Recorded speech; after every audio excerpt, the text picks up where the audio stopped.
Remember the anticipation of Christmas? How you got all excited.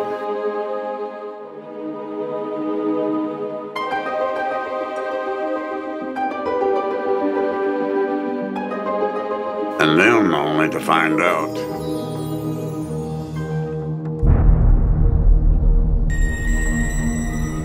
The image we have of Santa came to us from the Dutch Sinterklaas, who gave gifts to kids, and he was similar to the 4th century Roman Catholic bishop named Nicholas. Why do babies often react like this at the first sight of Santa? Because they are innocent. Do they see this, or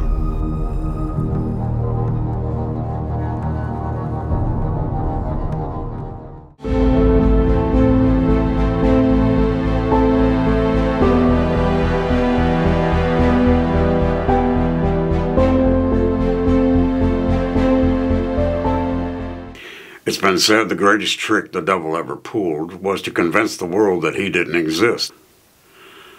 He certainly has been the greatest shapeshifter of all time, taking many forms.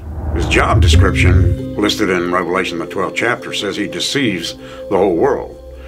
He starts off, as we all know, in the form of a serpent in chapter 3 of Genesis, then goes on to take the form of a goat in Leviticus the 16th chapter. He has taken on many different, well-crafted forms down through the centuries. When you see Christmas or Xmas through the eyes that have been opened by the Lord, you recognize that Satan is using many of his wiles on mankind now, much the same that he did with Eve in the garden. Actually, his subtle tactics are the same. There are just larger consequences now. In Genesis, the Bible describes Satan, or the devil, as more subtle than any beast of the field, and the example is at the end of verse 1, where he tells Eve, "Yea, hath God said, Ye shall not eat of every tree of the garden?" Immediately, he's attacked God's commandments here. Eve tells him in verse 2 and 3 that if they eat of the tree, they will die. Now let's read verse 4. "And the serpent said unto the woman, Ye shall not surely die." This is another attack, in that he denies God's word is true. Then he tempts Eve, just as he did Jesus in the wilderness, with what seems to be better than what God has already given them, or so it sounds like. Let's read verse 5. "For God doth know that in the day that ye eat thereof, then your eyes shall be opened, and ye shall be as gods, knowing good and evil." You see the subtlety here? You will judge what's good and what's not when you eat, and you won't die. You will have free will like God. Only our free will leads us straight to do just this: sin. "And when the woman saw that the tree was good for food, and that it was pleasant to the eyes, and a tree to be desired to make one wise, she took of the fruit thereof, and did eat, and gave also unto her husband with her, and he did eat." The flesh justifies doing this, but to think carnally, or to be carnally minded, is death. When you eat it, you see immediate gratification to yourself, and by your own wisdom, you have fulfilled the flesh's will, but it's not God's.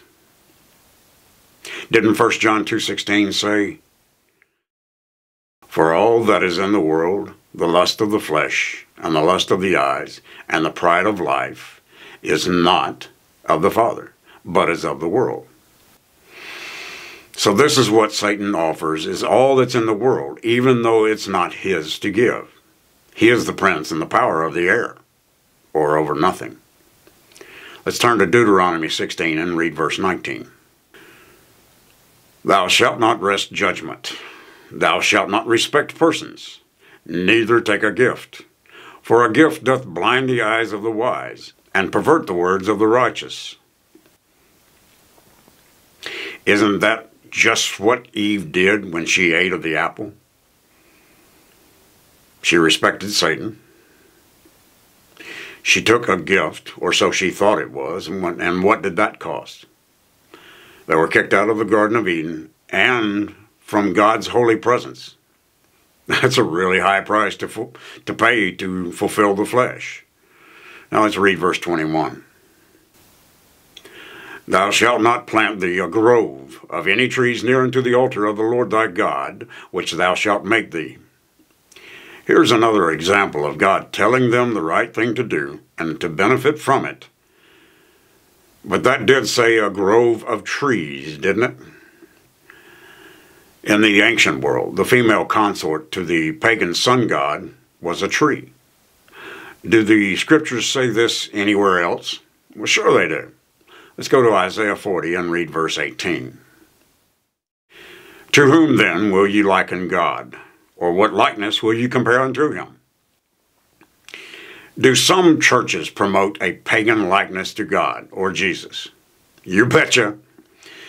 Let's see how they do this. Any of this look familiar?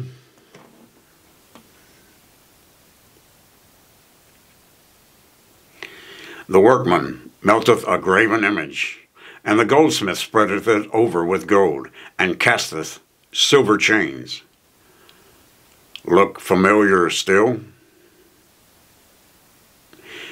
He that is so impoverished that he hath no oblation chooseth a tree that will not rot. He seeketh unto him a cunning workman to prepare a graven image that shall not be moved. What does the Roman Catholic Church put near their altars? Sure look like groves of trees that will not rot to me. But whose face do we associate with that now? And who gives the gifts now? Well, it's still Satan. It's just a different form. And how do you like the fact that Satan is an anagram of the word Santa? Now, the consequences are even the same as Adam and Eve's, if not more. You've sinned, and the more you do it, the more normal it becomes because the whole world does it, right? Remember who deceives the whole world? It sure looks like the Roman Catholic Church, who wants you to call their priests Father, when Jesus said, call no man Father in Matthew 23. Have used this as a reason to celebrate this as the birthday of their Jesus. You should know that this is just another example of a long line of pagan sun gods whose birthday was on December 25th, and disguising it with a halo and another face of Satan to entice kids or people who don't know any better. They're not being guided by parents who either don't know or care to know better, but the consequences of these predator priests are coming to light in the media now. They can't hide probably what they've been doing for centuries now because of TV and internet. So when they show you a priest they call Nick, who gave oranges to kids in the 4th century, and Sinterklaas, who gives presents to kids in Denmark, remember, it is the same thing as Satan and Eve in the garden. Pedastry, or pedophilia sex, was common among the Roman elites, and this was handed down to them by the Greeks. Now, maybe it was too common, as it looks like it has been suggested that this is why these guys were offering things to kids.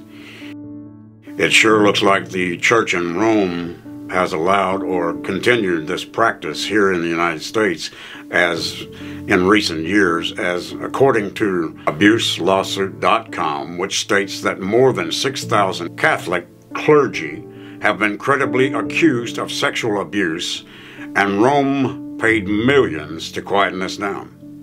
NBC has a report that says over 1,700 accused priests are now unsupervised. NPR reports less than 2 weeks ago, at the time of this taping, Francis expressed shame over 330,000 French children who were sexually abused by Roman Catholic priests. And this is supposed to be Christianity? It sure looks like these evil, wicked priests And any other preacher who promotes Xmas and defies God's word in every way they can will suffer for this. The doctrine they preach with their pagan sun god Jesus and his consort with the grove next to their altars or garland or whatever, it's just a hellish doctrine. Satan's old face has changed from the serpent in the garden to the face of Santa, along with the tree and Christmas now.